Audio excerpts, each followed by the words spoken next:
অসহ্য গরমে হাঁসফাঁস জনজীবন, অসুস্থ হয়ে পড়ছেন বয়স্করা। রাস্তার ধারের পানির দোকানেও তৃষ্ণার্তদের লাইন। এক গ্লাস ঠান্ডা পানিতে প্রাণ ভেজানোর চেষ্টা। তীব্র দাবদাহের এই চিত্র পাকিস্তানের। মঙ্গলবার প্রচণ্ড গরমে নাভিশ্বাস ওঠে দেশটির করাচি শহরের বাসিন্দাদের। অল্প একটু ছায়া পেলেই জিরিয়ে নেয়ার চেষ্টা করেন ক্লান্ত পথিকরা। গরমের হাত থেকে বাঁচতে স্বেচ্ছাসেবীদের কাছ থেকে পানি স্প্রে করার সেবা নিতে দেখা যায় চলাচলকারীদের। জুস কর্নারগুলোতেও দেখা যায় মানুষের উপচে পড়া ভিড়। একটু আরাম পেতে শিশু কিশোররাও সাঁতার কাটে আশপাশের পুকুরে। বেশ কয়েকটি জায়গায় ক্যাম্প করা হয়েছে।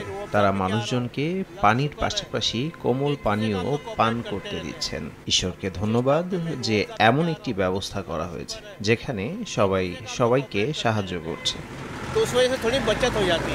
নগদের কাছে সব গ্রাহকই প্রিয়, তাই তো সারা দেশে ক্যাশ আউট চার্জ সবচেয়ে কম। এদিকে তাপের উত্তাপে পড়ছে লন্ডনের প্রকৃতি। ক্রমবর্ধমান তাপমাত্রার কারণে হলুদ সতর্কতা জারি করেছে আবহাওয়া অফিস। এর ক্ষতিকর প্রভাব পড়ছে মানুষ এবং প্রাণ প্রকৃতির ওপর। মৌসুমী সাথী, সময় সংবাদ।